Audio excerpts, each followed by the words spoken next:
Centre de formation Doctrine Christo ouvre ses formations à tous.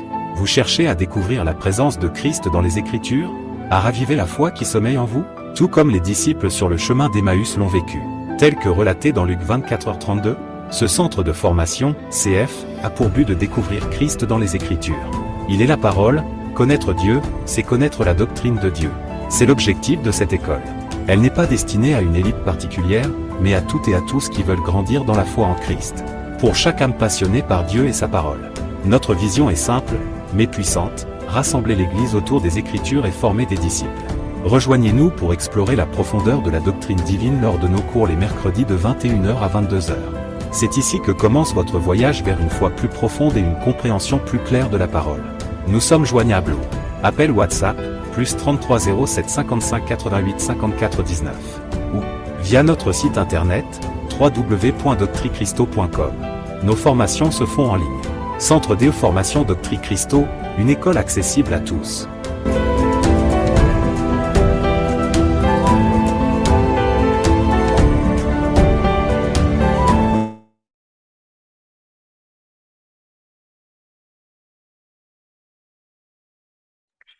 Et donc, Dieu soit béni. Seigneur, nous te bénissons pour ta grâce, cette grâce que tu nous accordes ce soir de partager ta parole. Nous te bénissons pour ta présence parmi nous, parce que sans toi, Seigneur, il serait très difficile pour nous de pouvoir saisir ta pensée. Voilà pourquoi nous voulons remettre encore ce temps entre tes mains et je prie pour que tu puisses nous assister. Seigneur, je prie pour que tu puisses toucher nos cœurs. Je prie pour que tu ouvres les yeux de nos cœurs, pour que nous puissions saisir ta pensée, Père, ce soir. Seigneur, nous avons tellement besoin de ton esprit, Père, pour pouvoir manger ta manne, Seigneur, afin que non seulement nous puissions comprendre ta parole, mais surtout tu puisses nous imparter, ça puisse produire en nous un changement. La Bible déclare, ne vous contentez pas simplement d'écouter la parole, mais mettez la parole en pratique, Père. Nous, nous sommes là ce soir encore pour que ta parole impacte notre vie. Nous sommes là ce soir pour que, Seigneur, nous puissions produire du fruit digne de ton royaume, Seigneur Adonai. Assiste-nous par ta grâce et que ta grâce nous accompagne, Seigneur, mon Dieu, mon roi. Merci pour ces frères qui persévèrent. Merci pour ces bien-aimés qui se sont connectés ce soir. Je te prie encore de pouvoir les bénir, qu'ils puissent être encouragés, parce que la parole est là pour nous encourager, ta parole est là pour nous fortifier, ta parole est là pour nous, nous nourrir. La Bible déclare que le Seigneur viendra chercher une église glorieuse, sans tache ni rien de semblable. Seigneur, nous voulons être comme toi.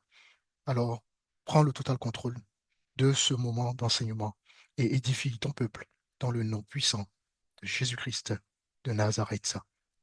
Que le Seigneur, notre Dieu, soit béni. Nous avons commencé une nouvelle doctrine, un nouveau enseignement sur donc, le thème de la Pâque. Et on a déjà fait donc une première séance par rapport à à cette doctrine. Je ne vais pas revenir sur tout ce qu'on a déjà vu donc semaine dernière. Éventuellement, si vous avez besoin donc de revoir les cours précédents, nous avons une chaîne qui est dédiée au centre qui s'appelle Centre CFDC TV, d'accord?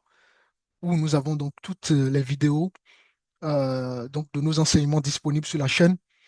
Et bien évidemment, vous ne pouvez pas accéder aux vidéos si vous n'avez pas un code. Donc, il y a un code à toutes les vidéos.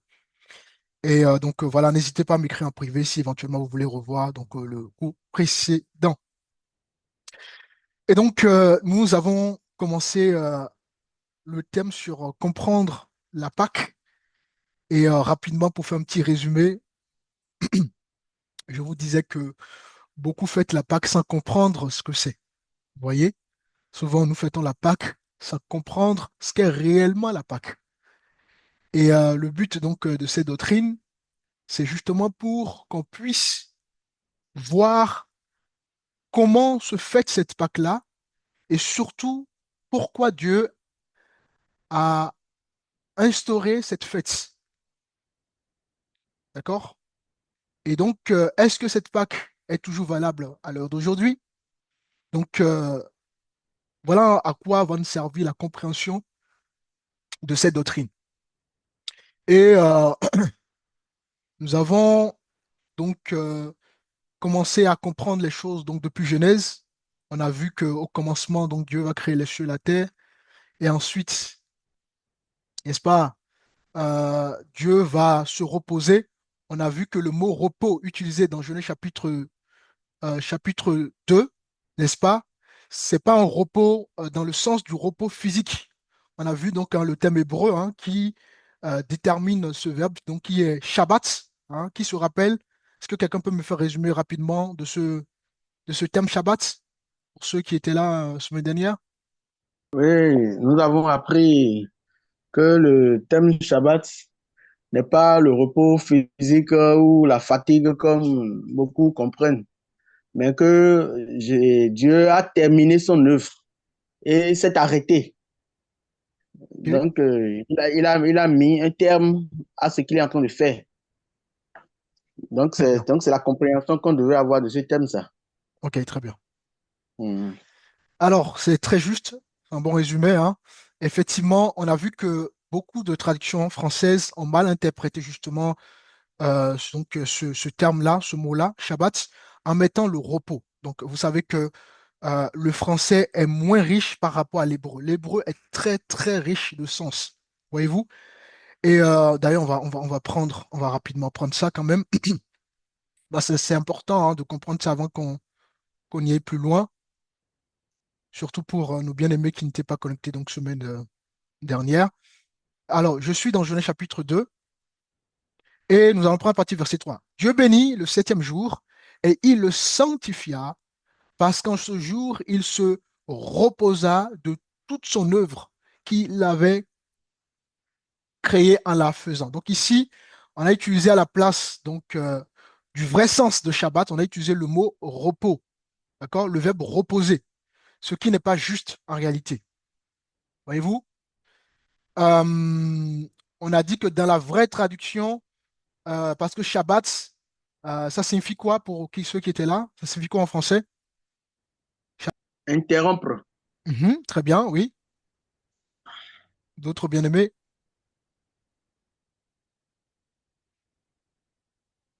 Cesser, interrompre, s'abstenir. D'accord? Donc, c'est ce que ça veut dire Shabbat en hébreu. Et donc, la bonne traduction dit ceci, Dieu s'abstient.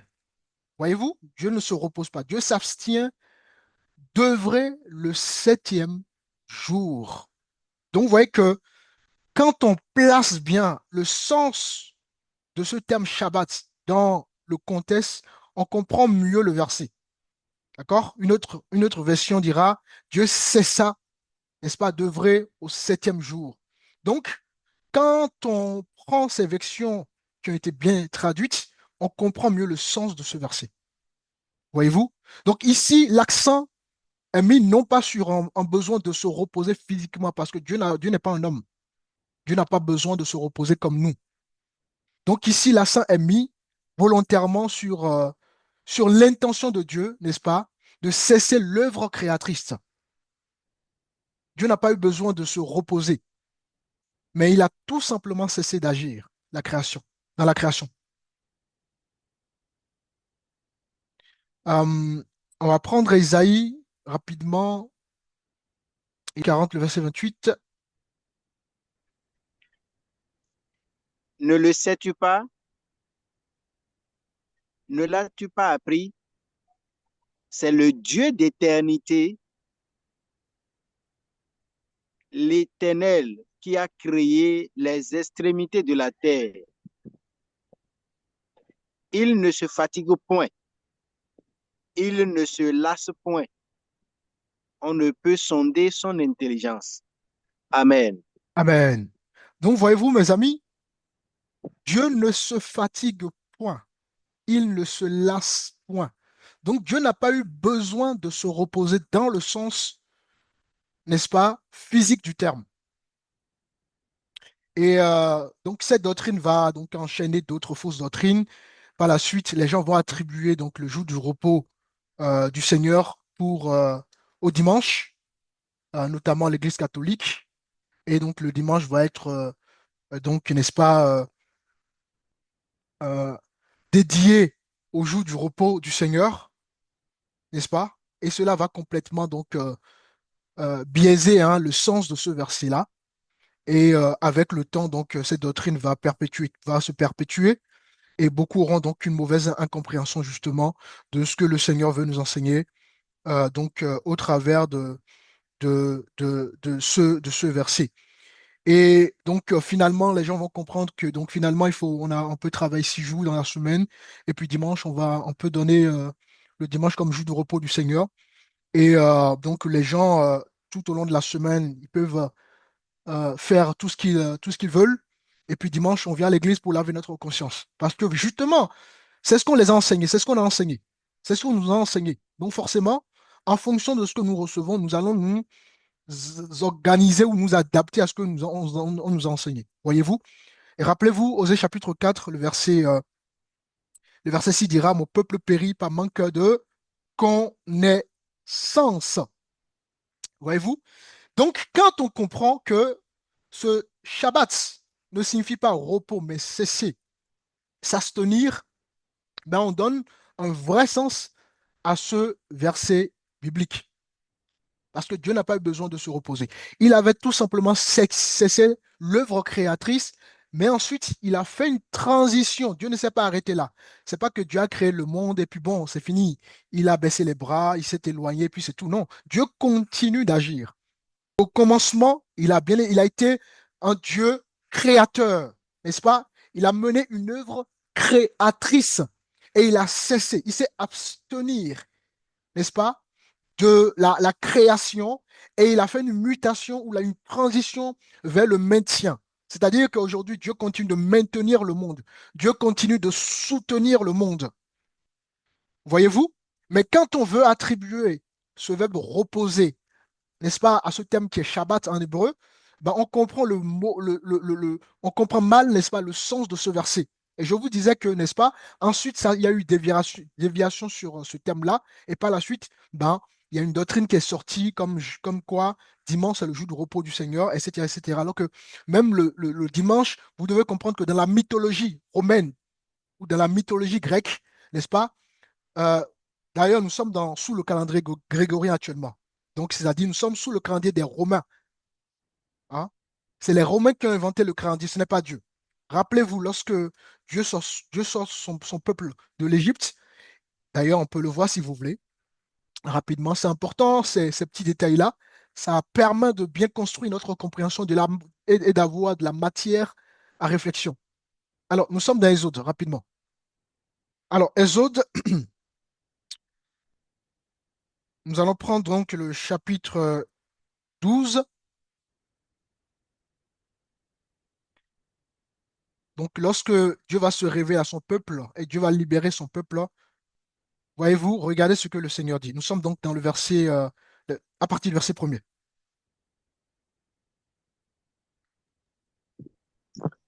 L'Éternel dit à Moïse et à Aaron dans le pays d'Égypte, ce mois-ci sera pour vous le premier des mois. Il sera pour vous le premier des mois de l'année. Amen. Alors, avant que Dieu ne donne ces commandements-là, y avait-il pas déjà un calendrier? Oui. Vous voyez? Et Dieu dit à son peuple ici, l'Éternel dit à Moïse et à Aaron dans le pays d'Égypte, ce mois-ci sera pour vous le premier des mois. On a déjà vu, hein, Nissan, d'accord, qui est, on a déjà, bon, je ne vais pas embrouiller ceux qui sont connectés aujourd'hui, mais on a déjà vu que entre le calendrier de Dieu et le calendrier grégorien, il y a un décalage. Donc, le calendrier sous lequel le monde est n'est pas le calendrier de Dieu, déjà pour commencer. Non seulement le calendrier sous lequel le monde, n'est-ce pas, le monde fonctionne n'est pas de Dieu, mais les jours de la semaine sont dédiés, n'est-ce pas, à des divinités romaines, à des divinités païennes. Voyez-vous, on a vu par exemple que lundi, n'est-ce pas, on a déjà vu, c'est quelle divinité qui se rappelle De la lune. de la lune. Elle s'appelle comment? Lounès. Luna. D'accord? Et c'est ça qui donne en français lundi. Donc, le lundi a été dédié à une divinité. Ensuite, mardi, qui se rappelle, Mars. D'accord? C'est le dieu de la guerre. On a déjà vu ça. Et donc, mardi a été dédié au dieu, d'accord, qui s'appelle Mars. Et ça donne en français mardi. Ensuite, mercredi, Mercure. Merci. Voilà. C'est le dieu du commerce. Voyez-vous? Donc, le mercredi a été dédié à une divinité. Et donc, voilà, je ne ferai pas toute la liste. Donc, tous les jours de la semaine ont été dédiés à une divinité. Voilà pourquoi on ne peut pas prendre le dimanche comme jour de repos du Seigneur. Si nous voulons véritablement adorer Dieu, c'est du lundi au dimanche. C'est-à-dire que là où les autres ont dédié, n'est-ce pas, les jours de la semaine à une divinité, nous allons prendre donc tous les jours de la semaine à notre Dieu, Yahweh. Alléluia. Est-ce que ça va? Amen. Amen. Est-ce que vous comprenez? Tout va bien, ça va? Amen. Amen. Amen. Très bien. Donc, pour revenir à Genèse chapitre 2, nous reprenons Genèse chapitre 2. Nous étions au verset 3.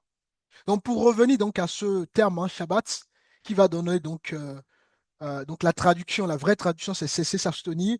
Et malheureusement, beaucoup de traductions françaises, hein, certaines Bibles de traduction française ont donc mal traduit ce terme-là en mettant donc se reposer. Or, Dieu ne se repose pas. Et je vous disais que donc Dieu a juste cessé son œuvre créatrice et il a fait une transition vers autre chose, notamment, n'est-ce pas, actuellement, Dieu continue de maintenir le monde, l'univers. Dieu continue de soutenir le monde. Et nous allons prendre deux, trois versets rapidement pour attester ça. Nous sommes dans le livre Hébreu, chapitre 1. Hébreu, chapitre 1, le verset 3. D'ailleurs, avant de prendre Hébreu, nous allons prendre Jean, chapitre 5. Jean, chapitre 5, le verset 17.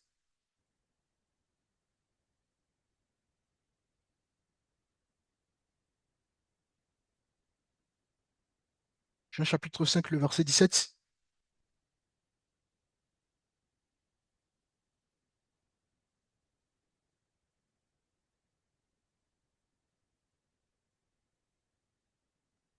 Je lis au nom de Jésus-Christ. Mhm. Cependant, Jésus leur répondit, mon Père est à l'œuvre jusqu'à présent. Moi aussi, je suis à l'œuvre. Alléluia. Merci, bien-aimé. Mon Père, d'autres versions dira, mon Père travaille jusqu'à maintenant. Et moi aussi, je travaille. Donc, vous voyez que Dieu n'a pas cessé de travailler. Dieu n'a pas cessé d'œuvrer. Dieu n'a pas cessé d'agir. Il a juste cessé, n'est-ce pas, son œuvre créatrice. Une fois que le monde a été créé, eh ben, il est passé à une autre étape. Donc, Dieu continue de maintenir le monde. Dieu continue de travailler. Dieu continue d'agir. Alors, Hébreu chapitre 1, le verset 3. Et qui étant le reflet de sa gloire et l'empreinte de sa personne, et soutenant toutes choses par sa parole puissante. Amen. On s'arrête là. Donc, vous voyez, Dieu soutient toute chose par sa parole puissante. Si Dieu ne renouvelait pas le monde, vous pensez qu'avec tout ce que les hommes font aujourd'hui, là, vous pensez que le monde serait toujours monde? Non. La dernière fois, je vous ai pris l'exemple, par exemple, du soleil. Je vous disais que le soleil a des milliards de kilomètres de la Terre. Et malgré ça, quand le soleil se lève, on a chaud, n'est-ce pas?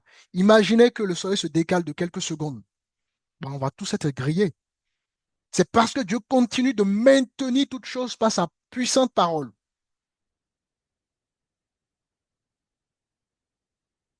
Quand aujourd'hui les écolos, par exemple, qui veulent, qui sortent toutes sortes de théories, soi-disant pour préserver le monde. Dieu n'a pas besoin de... Évidemment, hein, on doit prendre soin de ce que Dieu a créé, il n'y a pas de problème. Mais vous devez comprendre que si Dieu n'avait pas sa main, si Dieu ne soutenait pas le monde, si Dieu, n'est-ce pas, ne maintenait pas le monde par sa parole puissante, ben vous imaginez hein, dans quel monde nous serons aujourd'hui, avec tout ce que les hommes font. Donc Dieu est toujours à l'œuvre. Il a juste cessé son œuvre créatrice. Et donc, il y a forcément une différence entre ce jour de repos-là, n'est-ce pas, et la cessation. Le fait que Dieu sait abstenir, n'est-ce pas, la création. Il a créé, mais il est passé maintenant à l'étape de soutien. Alors, nous allons prendre le livre de Psaume 104, et puis bon, ça sera le dernier verset sur ce sujet pour qu'on puisse avancer. Psaume 104, le verset 27.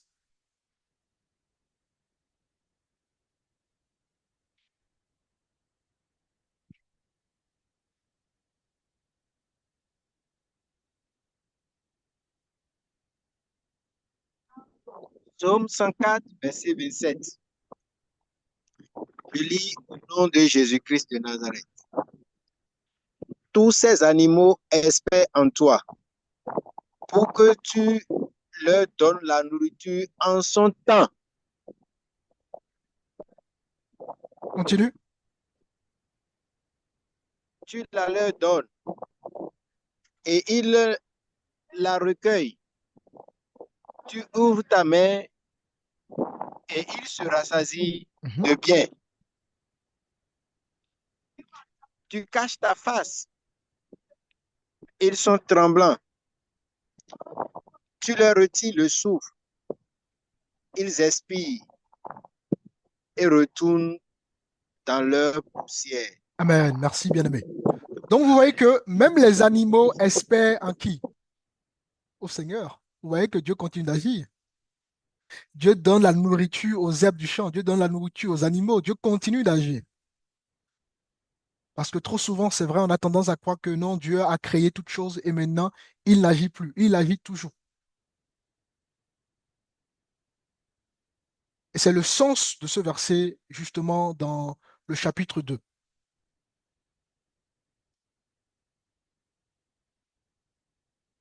Dieu change les temps et les circonstances. Il continue de maintenir le monde.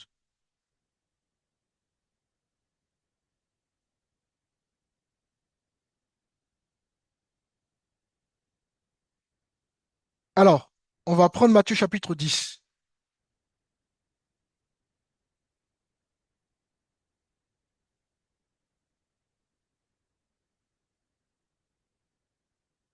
Et lisons le verset 29.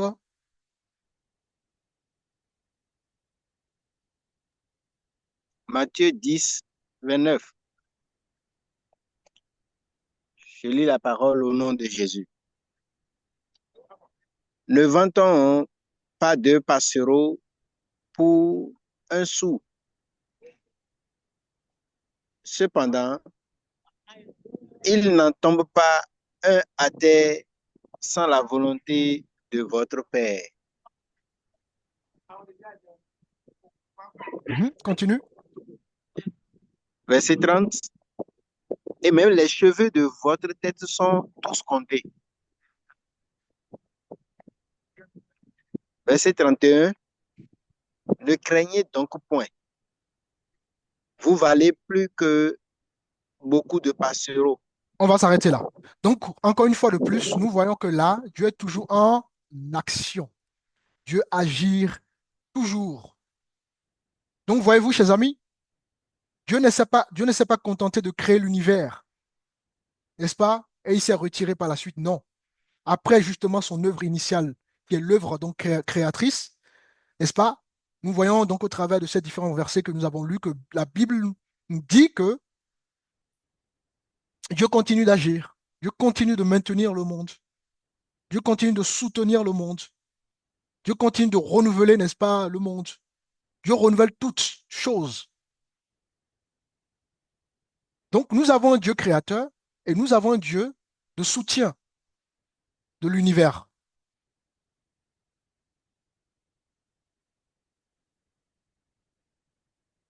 Et nous, comment appliquer cela? Ben, le simple fait que Dieu a cessé son œuvre créatrice nous invite tout simplement, nous aussi, à cesser nos occupations de temps en temps, n'est-ce pas, pour nous orienter vers le Seigneur. Shabbat, c'est une cessation, voyez-vous?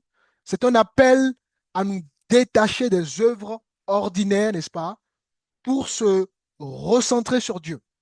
Dieu nous invite à nous recentrer sur lui et non à prendre le jour de dimanche comme le jour du Seigneur. Non. Lundi peut être un jour que tu peux accorder à Dieu. Mardi peut être un jour que tu peux accorder à Dieu. Si par exemple tu travailles le dimanche, ah ben, tu peux choisir un autre jour. Donc Dieu nous invite à véritablement le reconnaître davantage dans notre vie, à cesser nos œuvres ordinaires pour nous recentrer sur lui, pour le chercher davantage. Voilà, n'est-ce pas, l'invitation que nous avons, l'appel que nous avons quand on comprend ce verset biblique. Et là, quand on comprend ce verset biblique, on comprend que dimanche n'est pas simplement un jour du Seigneur, mais je peux chercher Dieu tous les jours, du lundi au dimanche. Je dois me sanctifier du lundi au dimanche. Je dois manifester les œuvres de Dieu du lundi au dimanche. Je dois craindre Dieu du lundi au dimanche. Je dois plaire à Dieu du lundi au dimanche. Parce qu'il y a des chrétiens qui vivent une duplicité de vie, c'est-à-dire que dimanche, ils habillent, ils sont tout beaux, etc., etc. Voilà, ils prient bien, ça chante bien. Et puis bon, tout au long de la semaine, ben, ils sont une autre personne. Beaucoup de chrétiens sont comme ça. Parce que dans leur conception, dans leur mentalité, n'est-ce pas, on les a enseigné que c'est comme c'est dimanche, le jour du repos du Seigneur, ben, c'est dimanche, c'est le dimanche qu'il faut arranger sa vie, c'est le dimanche qu'il faut s'améliorer. Alors que non, l'amélioration, n'est-ce pas, c'est une question du quotidien. Dieu nous invite à l'amélioration, pardon, du lundi au dimanche. La foi, c'est au quotidien, c'est tous les jours la foi. Je dois pouvoir prier dans ma vie de tous les jours. Je dois pouvoir méditer la parole de Dieu dans ma vie de tous les jours. La Bible déclare dans Matthieu chapitre 4, le verset 4, que l'homme ne vivra pas seulement de pain seulement. C'est-à-dire que non seulement nous avons besoin de manger de la nourriture solide pour avoir de la force, de l'énergie, etc., etc., mais au-delà de ça, nous qui sommes des hommes et des femmes spirituels, nous avons aussi besoin de manger de la nourriture spirituelle. Et imaginez quelqu'un qui ne mange pas pendant 2, 3, 4 jours. Qu'est-ce qui va se passer? Ah ben, vous devinez, hein? Ben, c'est la même chose. Quand on ne médite pas la parole pendant 2, 3, 4 jours, 5 jours, mais la Bible déclare la chair est faible et l'esprit est disposé. Celui qui ne nourrit pas son esprit de la parole va vivre dans la chair. Or, la chair ne va pas vous encourager à prier. La chair ne va pas vous encourager à jeûner. La chair ne va pas vous encourager à aller à l'église. La chair ne va pas vous encourager à manifester l'amour de Dieu. La chair ne va pas vous encourager à manifester le pardon de Dieu. La chair ne va pas vous encourager à manifester la joie de Dieu, parce qu'il y a la joie du monde. La chair ne va pas vous encourager à manifester la paix de Dieu. La chair ne va pas vous encourager à jeûner, parce que la chair est ennemie de Dieu. C'est l'esprit, votre esprit, n'est-ce pas, qui a besoin d'être nourri pour dompter votre chair.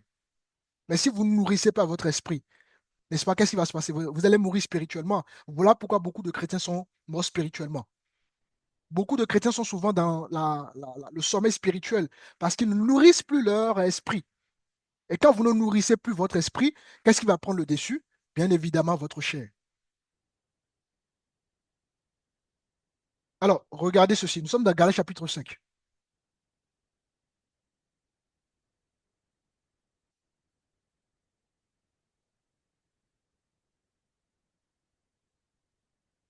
Galates chapitre 5. On va prendre. Je vais lire rapidement à partir du verset 16. La Bible dit ceci.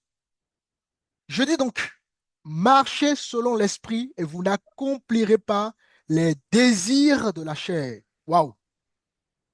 La Bible nous dit de marcher selon l'esprit. Un chrétien qui est né de nouveau, un chrétien qui est régénéré, qui a véritablement rencontré le Christ, qui a été libéré des ténèbres à la lumière de Dieu, c'est un chrétien qui est appelé à marcher selon l'Esprit Saint, à marcher selon l'Esprit de Dieu. Pourquoi? Ben, nous avons la réponse dans la suite de la phrase. Hein. Et vous n'accomplirez point les désirs de la chair. En d'autres termes, un homme qui ne marche pas selon l'esprit. Une femme qui ne marche pas selon l'esprit de Dieu va donc accomplir les désirs de la chair. Voyez-vous? Alléluia. Est-ce que vous comprenez? Amen, amen. Et dans le verset 17, la Bible dit, car la chair a des désirs contraires à ceux de l'esprit. Et l'esprit en a de contraires à ceux de la chair. Ils sont donc opposés entre eux, afin que vous ne fassiez point ce que vous voudriez. En d'autres termes, la vie chrétienne, n'est-ce pas? Ce n'est pas une vie où on doit faire ce qu'on veut. C'est une vie où l'on doit marcher selon la volonté de Dieu, selon l'esprit. Parce que les œuvres de la chair sont opposées, sont contraires aux œuvres de l'esprit. Et le verset 18 dit, si vous êtes conduit par l'esprit, vous n'êtes point sous la loi. Le verset 19, or les œuvres de la chair sont manifestes. Ce sont l'impudicité, l'impureté, la dissolution, l'idolâtrie, la magie, les inimités, les querelles, les jalousies, les animosités, les disputes, les divisions, les sectes, l'envie, l'ivrognerie, les essais de table, les choses semblables. Je vous dis d'avance, comme je l'ai déjà dit, que ceux qui commettent de telles choses n'hériteront point le royaume de Dieu. Donc celui qui marche selon la chair n'héritera pas du royaume de Dieu. En revanche, celui qui marche selon l'Esprit de Dieu, n'est-ce pas, il est le fils digne du royaume, la fille digne du royaume. Et bien évidemment, n'est-ce pas, marcher selon l'Esprit, c'est pas une, c'est pas une, c'est pas une, ça ne pourra pas venir de nous-mêmes. C'est Dieu qui produit ces choses en nous, d'accord? Aucun d'entre nous n'est capable d'obéir à Dieu par ses propres capacités. Parce que quand vous allez vouloir faire les choses par vos propres capacités, vous allez peut-être vous abstenir pendant 2, 3 mois. Et puis, bingo, vous allez encore tomber vous allez encore avoir du rechute. Parce que vous voulez faire les choses par vous-même. Il faut toujours laisser le Saint-Esprit opérer le changement dans votre vie. Et ça prendra du temps. Parfois, il y a des gens qui ont besoin du temps. Voilà pourquoi il ne faut pas être dans la condamnation. Vous savez, vous pouvez voir un frère qui aime beaucoup mentir, etc., etc. Il faut plutôt l'encourager. Au lieu de condamner le frère, encouragez-le parce que vaut mieux que le Saint-Esprit opère ce changement dans sa vie, qu'il le fasse par lui-même. Parce que s'il le fait par lui-même, 2, 3 jours ou 2 mois, 3 mois, 4 mois, il va encore retomber dans le mensonge. Alors que si le Saint-Esprit opère véritablement ce changement dans sa vie, c'est fini. C'est une délivrance à vie. C'est une délivrance totale. C'est ça la différence entre la grâce et l'œuvre. Il y a beaucoup d'églises qui encouragent les œuvres de l'homme. Or, l'homme, on est incapable, n'est-ce pas, de marcher selon l'Esprit de Dieu, si ce n'est pas l'Esprit de Dieu. Donc, aucun n'a la capacité de marcher dans les voies de Dieu par ses propres capacités. Aucun. Aucun. Regardez le verset 22 qui dit ceci. Mais les fruits de l'Esprit, c'est l'amour. Vous ne pouvez pas manifester l'amour divin par vos propres capacités. L'amour du monde vous enseigne qu'il faut aimer sous condition. Vous aimez les gens parce ils ont de l'argent, ils ont ceci, ils sont beaux, voilà, voilà. En tout cas, il y a toujours un intérêt caché quelque part. Or, l'amour de Dieu est inconditionnel et aucun être humain, n'est-ce pas, ne peut manifester l'amour divin par ses propres capacités. Aucun. Aucun. Donc, c'est tout un travail avec le Saint-Esprit. Voilà pourquoi la vie chrétienne, ce n'est pas une vie où voilà, on accepte le Seigneur comme Seigneur sauveur, puis bon, il n'y a plus rien, non. L'acceptation du Seigneur et le baptême, c'est juste le début de ma vie chrétienne. Maintenant, il y a ce qu'on appelle, n'est-ce pas, la croissance de ma vie chrétienne. C'est-à-dire que tout au long de ma vie sur terre, je dois laisser le Saint-Esprit me transformer. Parce que le monde, nous avons été formatés par le monde, nous avons été blessés par le monde. Nous avons, voyez-vous, imaginez quelqu'un qui n'a pas, je vais vous donner un exemple très simple. Imaginez quelqu'un qui s'est fait violer dans le monde et qui arrive au Seigneur, vous lui parlez de l'amour. Ça va être difficile pour cette personne-là. Parce que la personne à cause de son expérience, a forcément une mauvaise compréhension de l'amour. Si l'amour veut dire se faire violer, ben c'est qu'il y a un problème. Donc vous voyez que la personne a besoin du temps pour que justement Dieu puisse, n'est-ce pas, la restaurer. Voilà pourquoi la vie chrétienne, c'est un travail de tous les jours. Nous devons laisser la place, le comment dirais-je, nous devons laisser la place au Saint-Esprit d'agir dans notre vie. Il y a tellement de choses que le Saint-Esprit doit opérer dans notre vie. Le manque d'amour, le manque de pardon, les blessures que nous avons reçues, le formatage que nous avons reçu, n'est-ce pas, la philosophie que nous avons reçue du monde, mais il y a tout un travail, n'est-ce pas, que le Saint-Esprit doit opérer dans notre vie. Donc, il ne suffit pas simplement d'accepter le Seigneur comme Seigneur Sauveur, et puis bon, de dire, bon, moi je suis chrétien. Non, ça continue. C'est une vie de tous les jours. Donc voilà. Donc le fruit de l'esprit, c'est l'amour. La joie, pareil. La joie du Saint-Esprit, c'est pas la joie du monde. Parce que la joie du monde, euh, elle va également être conditionnée. Les gens sont beaucoup plus joyeux quand ils ont tout ce qu'ils veulent. Ou bien, voilà. Mais quand tout va mal, les gens ont du mal à avoir de la joie. Pourquoi? Parce que justement, la joie du monde est conditionnée. Or, la joie de Dieu, même dans les épreuves, on peut être joyeux. Évidemment, tout ceci, c'est un travail avec le Saint-Esprit. C'est vraiment un travail de tous les jours. Voyez-vous? Et je peux vous parler de tous les fruits, mais bon, ce n'est pas l'idée. L'idée, c'est qu'on puisse voir que la chair ne peut pas obéir à Dieu, les amis. Alors, donc, pour revenir donc à notre thème de ce soir, nous avons donc vu un peu euh, donc, ce que signifie donc le repos dans Genèse chapitre 2, le verset 3. Nous avons également vu la chute de l'homme. Nous avons vu que lorsque l'homme va chuter, n'est-ce pas? Aussitôt, il y aura désobéissance. Aussitôt, il y aura des meurtres. Aussitôt, il y aura, voilà, tout ce que vous connaissez aujourd'hui et que nous voyons encore aujourd'hui dans notre société. On peut prendre rapidement un petit exemple. Nous sommes dans Genèse chapitre, chapitre 4. Vous connaissez le verset, hein? Et on va lire le verset 9 rapidement.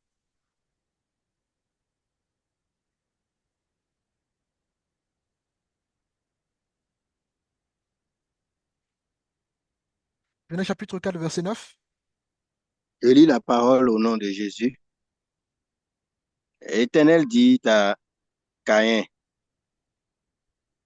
où est ton frère Abel?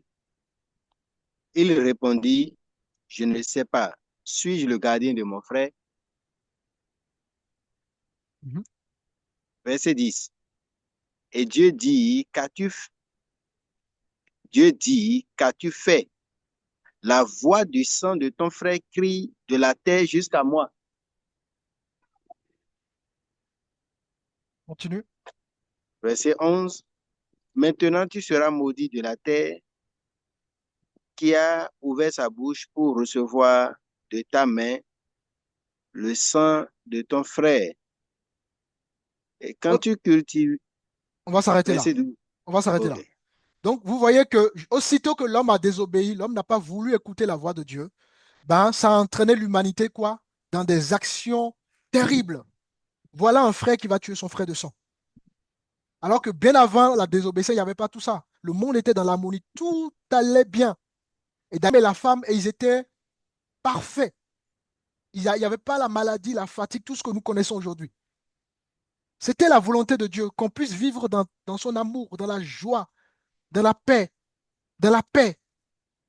Et l'homme n'a pas voulu écouter Dieu. Si Dieu avait imposé son amour à l'homme, il serait quoi? Il ne serait pas Dieu. L'amour qui est imposé n'est plus l'amour. L'amour n'aurait plus de sens. Imaginez l'amour qui est imposé. Ben, la personne fera les choses, n'est-ce pas, par automatisme, n'est-ce pas? Voilà pourquoi Dieu a donné le libre arbitre pour qu'on fasse le choix. Et l'homme a fait le choix, n'est-ce pas, d'écouter la voix de Satan. Et par la suite, donc l'humanité va être déchue. Et ensuite, on a commencé par voir un peu ce qui s'est passé. Il y a eu aussitôt donc, le meurtre entre Caïn et Abel. Nous sommes dans Genèse chapitre 6 et nous allons lire à partir du verset 1er.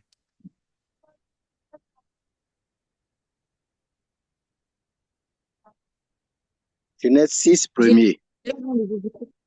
Mhm. Je lis au nom de Jésus. Lorsque les hommes ont eu, lorsque les hommes eurent commencé à se multiplier sur la face de la terre et que les filles leur furent nées, les fils de Dieu vinrent que les filles des hommes étaient belles, et il en prit pour femme Vous voyez ce qui s'est passé par la pa- suite? Les anges vont commencer par donc parmi... coucher, avoir des relations sexuelles avec les filles des hommes. Waouh! Vous voyez ce qui s'est passé après la chute de l'homme? Ensuite, continue, frère. Et il en prit pour femme parmi toutes celles qu'il choisit. Mhm. Alors l'Éternel dit, mon esprit ne restera pas à toujours dans l'homme, car l'homme n'est que chair, et ses jours seront de 120 ans. Mhm. Verset 4. Les géants sur la On terre va, on va ont... s'arrêter là. Donc, voilà, il y a tellement eu d'abominations après la chute de l'homme que Dieu lui-même, à un moment donné, va dire, alors l'Éternel dit, mon esprit ne restera pas toujours dans l'homme, car l'homme n'est que chair, et ses jours seront de 120 ans. Et puis, on n'a pas le temps vraiment de voir tout ce qui s'est passé, mais il s'est passé tellement de choses, et à un moment donné, Dieu va prendre une décision radicale qui est donc, nous sommes donc dans la phase du déluge. Parce que comprendre la Pâque, si vous ne comprenez pas ces choses-là, vous ne pouvez pas comprendre la Pâque. Voilà pourquoi il faut aller à Bereshit, il faut aller au commencement, comprendre comment les événements ont eu lieu, au fur et à mesure, pourquoi Dieu a été obligé d'instaurer, n'est-ce pas, la fête de Pâques. Et une fois qu'on comprend ça, on va maintenant mieux comprendre réellement ce qu'est la Pâque. Donc, après toutes ces abominations, n'est-ce pas, Dieu va prendre donc une décision qui est donc le déluge. Et là, nous sommes dans Genèse chapitre, euh, nous sommes dans Genèse chapitre 6 toujours. Hein. Nous allons prendre le verset 9. Je lis Genèse au nom de combien? Jésus-Christ. Mhm, Amen. Genèse 6, verset 9. Voici la postérité de Noé. Noé était un homme juste et intègre dans son temps. mhm. Noé marchait avec Dieu. Noé engendra trois fils, On Sem, va s'arrêter là. Cham On va s'arrêter et là. Merci, merci. Donc ici, d'accord, malgré tout ça, il y avait un homme. Dieu a trouvé un homme. Vous vous rendez compte? Il y avait, j'imagine qu'il y avait des milliards de personnes, mais il n'y avait qu'une seule personne qui était intègre. Noé va juste trouver, Dieu va trouver Noé juste et intègre dans sa vie. Et c'est ce que Dieu nous appelle à faire dans cette génération. Dieu veut des hommes intègres. Dieu veut des femmes intègres. L'intégrité, nous ne sommes pas parfaits, bien évidemment. Mais l'essentiel, ce que Dieu veut de nous, c'est qu'on puisse aller vers justement ces choses. Aller vers l'intégrité, aller vers la crainte de Dieu, aller vers la transformation, aller vers la sanctification, aller vers la paix de Dieu, aller vers l'amour de Dieu. Ça peut arriver qu'on tombe, il n'y a pas de problème. L'essentiel, parce que la Bible déclare cette fois le juste tombera. Donc, on va tomber. Mais est-ce qu'on se relève? Est-ce qu'on persévère? Est-ce qu'on laisse le Saint-Esprit agir dans notre vie? Est-ce qu'on garde les promesses de Dieu parce que Dieu tient à ses promesses? La Bible déclare que, n'est-ce pas, Dieu honore ses promesses. Ce qu'il a dit, sa main l'accomplit. Donc, est-ce que nous continuons à veiller sur les promesses de Dieu? Parce que la foi, c'est une vie d'espérance. La foi vient de ce qu'on entend vient de la parole de Dieu. Et la Bible déclare que la foi, c'est une ferme assurance des choses qu'on espère. Donc, de la même manière que Noé était intègre en son temps, alors que tous les hommes, n'est-ce pas, commettaient des choses qui ne glorifiaient pas Dieu, eh bien, Dieu nous invite aussi, nous aussi à notre époque, à être intègres, même quand on est sous pression, surtout nous qui sommes en Europe. On est vraiment, le monde, le monde, n'est-ce pas, occidental, c'est terrible. Il y a une dépravation des meufs à un niveau, ça a atteint son paroxysme, à un niveau que nous n'avons pas idée. Et dans ce contexte-là, Dieu nous invite à être intègres. En d'autres termes, nous devons conserver la famille. Hein. Par exemple, je prends le cas, par exemple, des couples des couples MMPPP, parce que quand les vidéos seront en ligne, voilà, j'aimerais pas que ça soit censuré. Donc malheureusement, je ne peux pas prononcer les termes, mais vous comprenez. D'accord? Mais Dieu nous invite, nous, à restaurer, à avoir, voilà, à restaurer. Parce que la famille, c'est important. C'est important, un homme et une femme. Où le monde occidental, on nous dit que l'homme et la femme sont égaux. Non, ils ne sont pas égaux. Ils sont égaux en matière de droit, mais ils ne sont pas égaux en matière de genre. C'est pas pour rien que Dieu a créé la femme, c'est pas pour rien que Dieu a créé l'homme. La preuve, l'homme ne porte pas un enfant dans le ventre. La preuve, la femme, voilà, il y a le genre. On ne peut pas gommer la notion du genre. C'est une réalité. Nous devons conserver ces choses, être fiers de les conserver, donner une bonne éducation à nos enfants. La Bible déclare que instruis l'enfant selon les voies de Dieu, et lorsqu'il sera grand, il s'en souviendra. Et donc, ceux qui, n'est-ce pas, mettent ces choses en pratique sont des hommes et des femmes intègres. Voilà ce que Dieu nous appelle à faire. Et dans cette époque, voilà l'homme qui a été intègre dans ce contexte-là. Et qu'est-ce que Dieu a fait? Dieu a sauvé Noé, sa femme et ses enfants, et les femmes de ses enfants. Donc, il y avait 8 personnes qui ont été sauvées. Et nous avons vu que la Bible déclare que ces choses ont été écrites pour nous servir d'exemple. En d'autres termes, nous devons nous instruire sur le passé pour pouvoir mieux avancer, pour pouvoir être, n'est-ce pas, euh, euh, euh, euh, des chrétiens instruits. Parce que si on ne connaît pas son histoire, on n'ira nulle part. Quelqu'un qui ne connaît pas son histoire n'ira nulle part.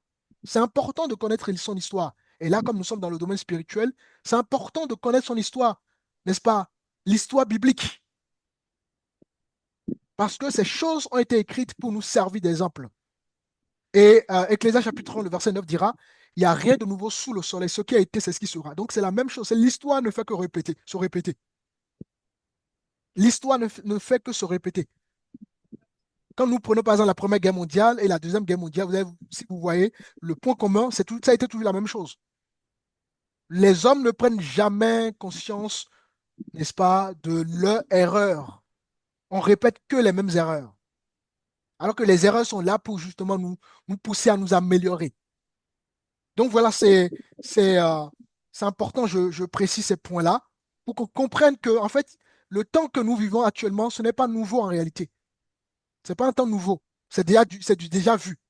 Et là, nous sommes en train de voir déjà dans le temps de Noé, ah ben, ce que nous vivons aujourd'hui se passait déjà dans le temps de Noé. Et Dieu va sauver donc Noé par le déluge. Au moment où Noé construisait l'arche, les gens se moquaient de lui. Les gens ne comprenaient pas. Et l'arche, aujourd'hui, ça symbolise quoi? C'est une question que je vous pose, hein. L'âge aujourd'hui, c'est quoi? Au temps de Noé, on sait que Noé a créé une forme de bateau, enfin, un bateau, hein, un truc, on dirait, disons un bateau, d'accord? Où donc sa famille a été sauvée. Mais nous, à notre époque, c'est quoi l'âge? C'est l'Église. C'est une question que je vous pose, hein, bien-aimé. L'arche représente l'Église. Exactement, l'âge représente l'Église. Bien-aimé, nous sommes bénis de faire partie de l'Église du Seigneur, je vous dis. C'est pour Amen. ça qu'on ne doit pas être égoïste dans notre foi. Parce que quand on se rend compte que Dieu nous a fait cette grâce, n'est-ce pas, qu'on fasse partie de sa grande famille, mais on a besoin que nos frères aussi viennent au Seigneur. On a besoin que nos parents soient touchés. On a besoin que nos amis soient touchés. Et donc, on doit continuer à évangéliser autour de nous, parler du Seigneur. Lâche, à notre époque, c'est l'Église. Et nous avons déjà vu que Jésus revient chercher quoi? Son Église. Et qu'il viendra comme un voleur au moment où on ne va pas s'y attendre. Et la Bible nous invite à persévérer. Alléluia, ça va? Amen. Est-ce que ça va? Amen, amen, amen, amen. Amen. Ok, Amen. très bien. Donc, nous continuons, hein. Ensuite, il y a eu le déluge. On va pas, voilà, l'idée, c'est pas d'aborder en profondeur ces sujets-là. L'idée, c'est de voir un petit peu tout ce qui s'est passé jusqu'à la Pâque. D'accord? Ensuite, après, dans le Genèse chapitre 12, nous sommes dans le Genèse chapitre 12, il va y avoir l'appel d'Abraham. Donc, Noé va être sauvé. Il y a eu aussi la tour de Babel, hein, que je n'ai pas précisé. Et ensuite, il y a eu l'appel d'Abraham. D'accord? Donc, nous sommes dans Genèse chapitre 12. Et nous allons lire. Alors, on va lire à partir du verset Hop. Je veux qu'on saute un peu, je veux pas qu'on lise tout ça, donc je prends un verset clé. Ok, on va lire à partir du verset 2.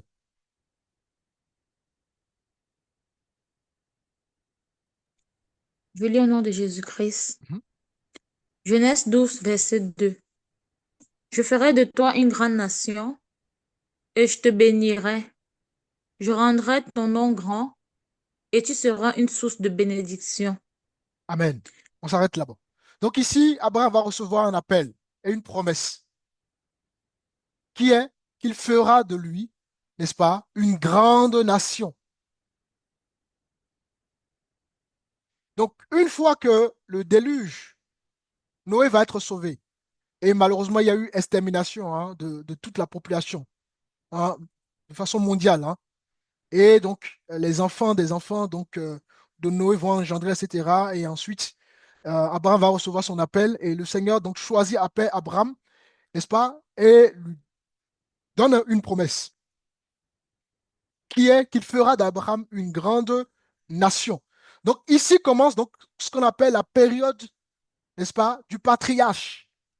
La période du patriarche, donc il y a Abraham, il y a ses enfants, les enfants de ses enfants, donc Isaac. D'accord? Nous avons la période d'Isaac, la période de Jacob. On ne parlera pas de tout ça. Donc, c'est-à-dire que la promesse que Dieu a donnée à Abraham, n'est-ce pas, s'est perpétuée sur ses enfants et les enfants de ses enfants. Il y a eu donc la phase de Joseph, rappelez-vous. Joseph a été maltraité, etc., etc. Mais au final, il s'est retrouvé premier ministre en Égypte. Rappelez-vous. Et c'est comme ça que le peuple Israël va se retrouver en Égypte. Nous sommes donc dans Genèse chapitre 50.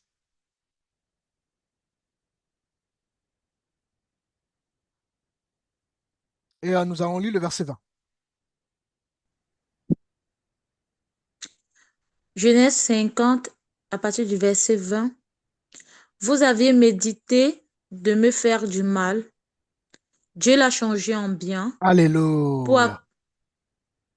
Oui, vas-y, continue. pour accomplir ce qui arrive aujourd'hui, pour sauver la vie à un peuple nombreux. Alléluia.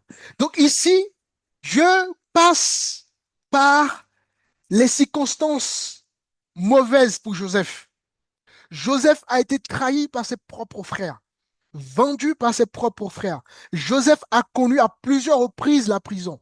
Joseph, n'est-ce pas, a été, comment dirais-je, la femme de Potiphar a accusé à tort Joseph. Il s'est retrouvé à prison. Mais Dieu est passé justement par toutes ces circonstances, n'est-ce pas? Et il a changé ces circonstances en bien. Lorsque nous sommes des enfants de Dieu, vous devez comprendre que tout ce qui vous arrive, en tout cas si vous demeurez dans la parole du Seigneur, vous devez comprendre que tout ce qui vous arrive, n'est-ce pas, n'est pas le fruit d'un hasard. La Bible déclare que euh, euh, toute chose concourt, dans toute chose là, ce n'est pas que des bonnes choses. Il y a aussi nos moments de désert. D'accord? Le désert en fait partie. Toute chose concourt au bien de ceux qui aiment Dieu. Si tu aimes le Seigneur, si tu persévères dans les voies de Dieu, mon frère, ma soeur, Dieu va utiliser quelles que soient tes circonstances, ta situation, pour le changer en bien. Toujours.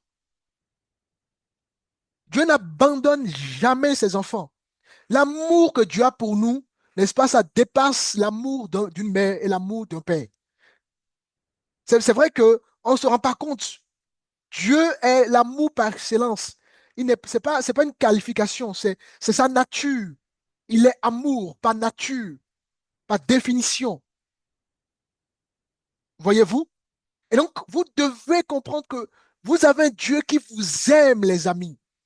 Vous avez un Dieu qui vous aime. Il a tant aimé le monde qu'il a fait le don de son Fils unique afin que quiconque croit en lui ne périsse point, mais ait la vie éternelle. Dieu a donné son Fils pour nous.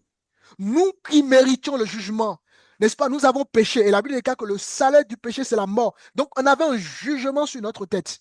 Mais Dieu a transféré ce jugement sur la vie de son Fils pour que nous puissions avoir la vie éternelle. Waouh, quel amour! C'est ça l'amour divin. Et quand on comprend l'amour divin, on est libéré, on est restauré, on est transformé. Parce que Dieu a tout anticipé dans son amour. Ce que tu es en train de faire aujourd'hui, le péché que tu es en train de commettre aujourd'hui, Dieu l'a déjà anticipé. Et malheureusement, n'est-ce pas, dans certaines communautés, on enseigne que Dieu peut retirer le salut. Le salut ne se retire pas, chers amis. C'est comme si vous êtes en train de dire à Dieu qu'il ne savait pas qu'à telle période, on va pécher. Et puis là, il s'est rendu compte que, ah mince, le gars, il a péché, et donc je lui retire mon salut. S'il le fait, s'il fait ça, quel Dieu serait-il? La Bible déclare que rien n'échappe à notre Dieu. Il connaît tout.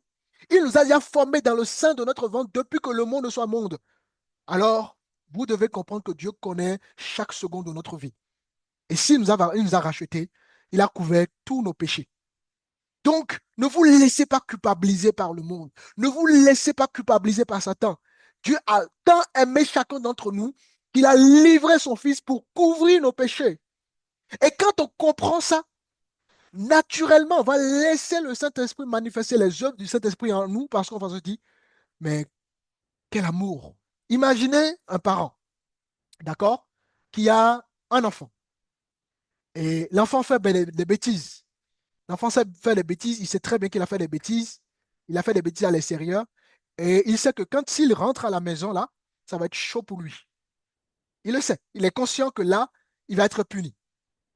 Et il rentre à la maison et la maman, au lieu de le punir, la maman ne le punit pas. La maman l'explique un peu son acte, le met face à sa responsabilité et il comprend que là, maman va le punir. Et il s'attendait à être puni et maman fait autre chose, le contraire. La maman ne le punit pas.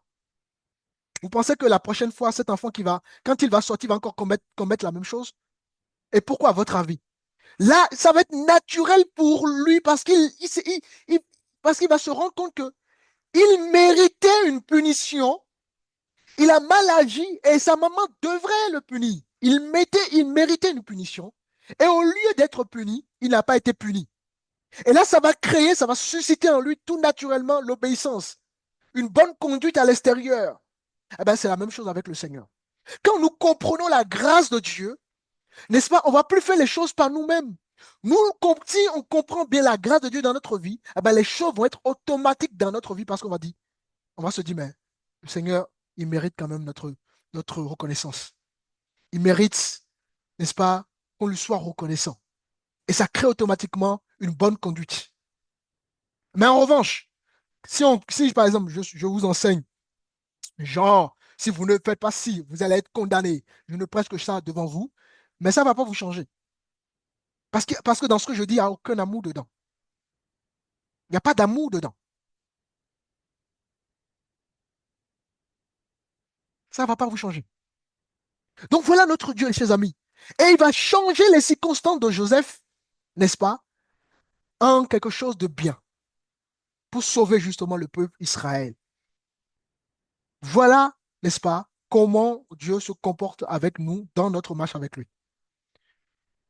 Quoi que vous subissez, ne soyez jamais désespérés. Croyez que Dieu est au contrôle de toutes choses. Il orchestre toutes choses. Il est le maître des temps, des circonstances, et il nous amène quelque part. À nous de lui faire confiance, tout simplement. Donc, il y a donc la phase de Joseph, et ensuite, nous sommes dans Exode chapitre 1, et nous allons lire le verset 1. Après la phase de Joseph, qu'est-ce qui s'est passé par la suite? Exode 1, le verset 1.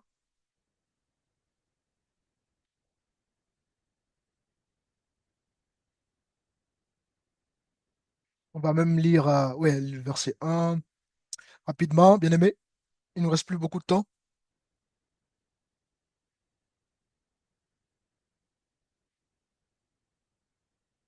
Exode 1, le verset 1. Mhm. Voici les noms des fils d'Israël, venus en Égypte avec Jacob et la famille de chacun d'eux. Ruben, Siméon, Lévi, Judas, Issachar, Zabulon, Mhm. Benjamin, Dan, On va Nephtali. sauter tout ça. On va aller. Alors.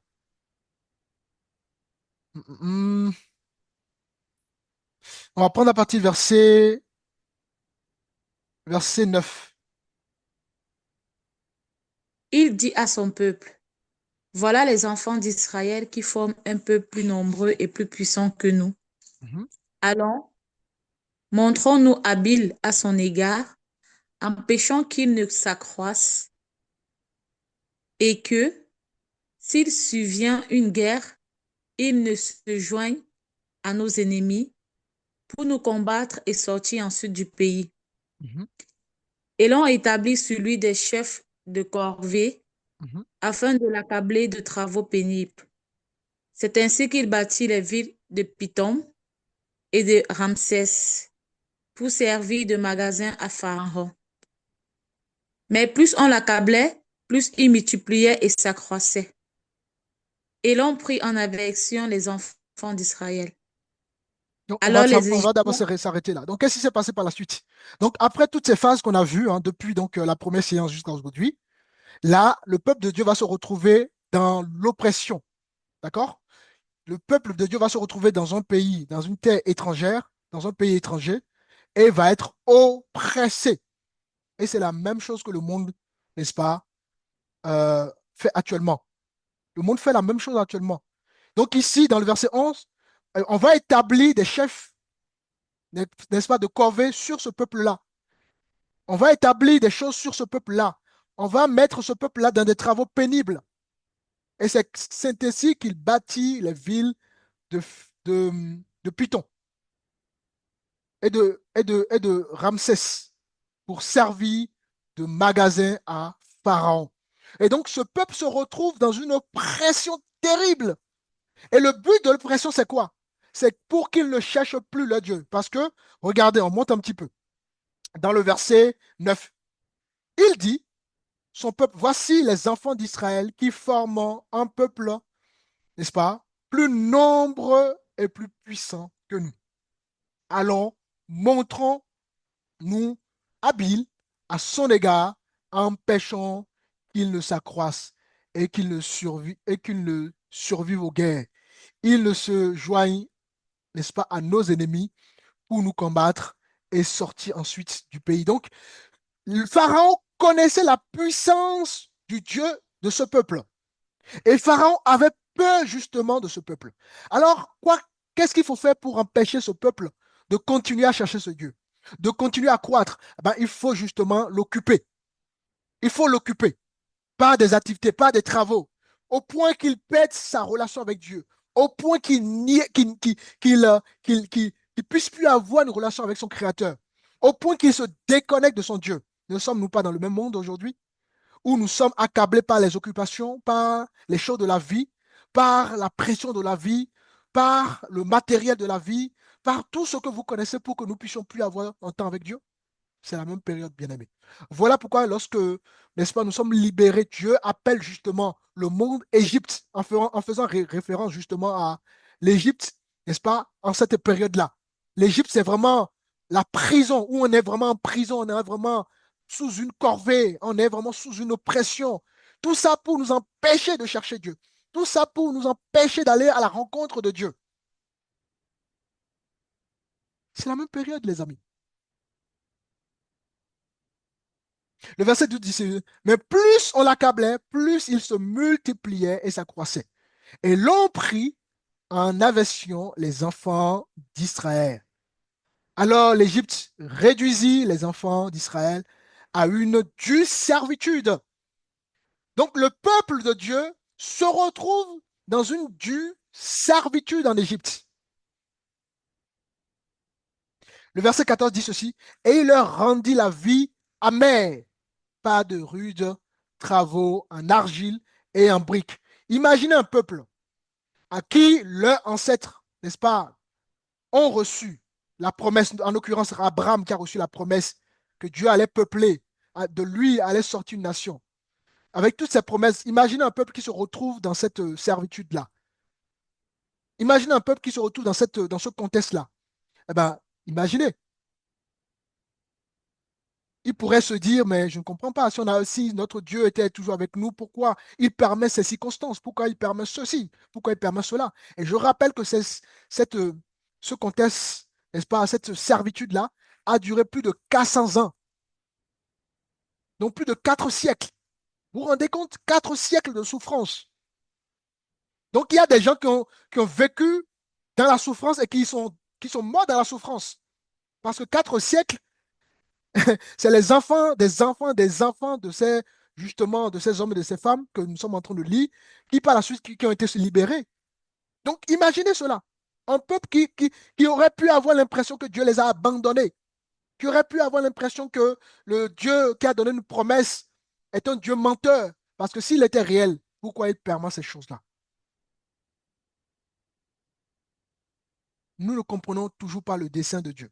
La Bible déclare que aussi longtemps que les cieux sont au-dessus de notre tête, les pensées de Dieu sont au-dessus de nous. Donc c'est important que, n'est-ce pas, en tant qu'enfants de Dieu, nous puissions toujours nous aligner aux pensées de Dieu. Quand on ne comprend pas quelque chose, il faut aller à la rencontre de Dieu. Il faut aller à la rencontre de la parole de Dieu.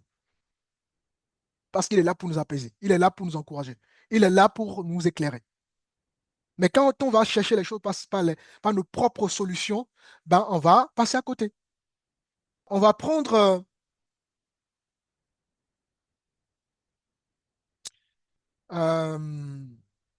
donc ici, hein, ici, il y a vraiment la servitude du peuple de Dieu et il fallait libérer ce peuple-là. Et donc, nous sommes dans Exode chapitre 2 et nous allons lire le verset, on y vient, hein, bientôt on va tomber dans la Pâque. Vous allez voir que quand on va rentrer dans la Pâque à proprement dites, vous allez voir vraiment, ça va être fluide pour vous. Vous allez dire, waouh, Seigneur, tu es merveilleux. Exode chapitre 2, verset 24. Je lis au nom de Dieu. Mhm. Dieu entendit leur gémissement et se souvint de son alliance avec Abraham, Isaac et Jacob. Dieu Amen. regarda, Alléluia. Entendit le gémissement et se souvint de son alliance avec Abraham. Rappelez-vous, nous avons vu dans Genèse chapitre 12 que Dieu lui a fait une promesse, que de lui sortiraient, n'est-ce pas, des nations.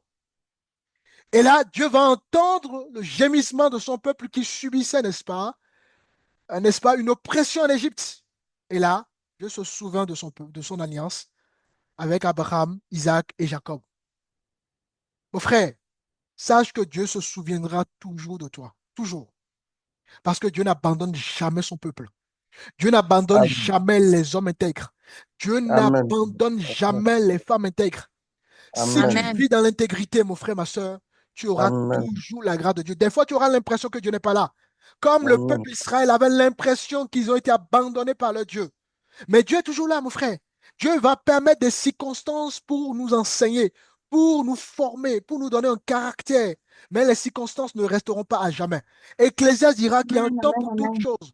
Il y a un temps pour pleurer, il y a un temps pour être dans la joie. Il y a un temps pour Amen, vivre la galère, Amen, mais il y a un temps Amen, pour marcher, n'est-ce pas, Amen, dans la Amen, gloire. Il y a un temps pour vivre le Amen. désert, mais il y a un temps pour vivre, n'est-ce pas, la Amen, terre. Alléluia. Il y a un temps pour Amen. vivre, n'est-ce pas, Amen. la solitude. Mais il y a un temps où nous allons vivre l'embrassement. Il y a un temps où nous allons vivre, n'est-ce pas, Amen. l'amour véritable. Il y a un temps où nous allons vivre, tu vois, les surprises de Dieu. Amen. Amen, Amen, Amen. Amen. Amen. Nous avons un Dieu véritable qui n'est pas le Fils de l'homme pour mentir. Dieu tient à ses promesses. Et dans ces temps difficiles, Dieu est en train de nous dire qu'il est fidèle. Je suis Amen. fidèle. Garde mes paroles. Garde ma parole qui ne s'éloigne pas de ta bouche, mais médite-la jour et nuit. Amen. Amen. Parfois, nous voulons faire les choses par nous-mêmes. Parfois, nous voulons aider Dieu. Dieu n'a pas besoin qu'on l'aide. Parfois, nous cherchons des raccourcis. Ne cherchons pas des raccourcis avec Dieu. Ne cherchons pas à aider Dieu. Laissons le temps de Dieu, n'est-ce pas? Et les choses se feront dans nos vies. Et donc, voilà, comme on est à la fin, c'est 1h30, hein, donc on va enchaîner semaine prochaine.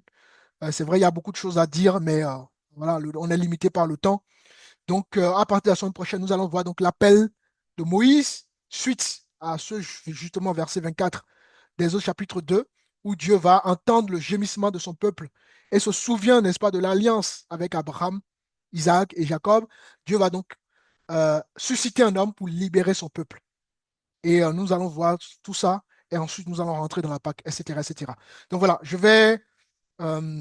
c'est vrai, bon, on est toujours vraiment dans l'introduction, hein. On n'est pas encore vraiment rentré dans le thème à proprement dit, mais vous allez voir que tous ces points que nous sommes en train de voir vont nous aider dans la compréhension vraiment véritable de ce qu'est la Pâque. Et pour votre information, vous devez comprendre qu'il y a deux types de Pâques. Il y a ce qu'on appelle la Pâque juive et la Pâque, et Christ est notre Pâque.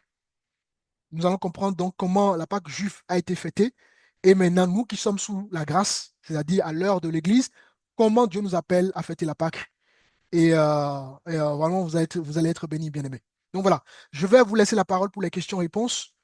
Et puis, si éventuellement il y a des questions, n'hésitez pas à prendre la parole. Je vous laisse la parole, bien-aimés.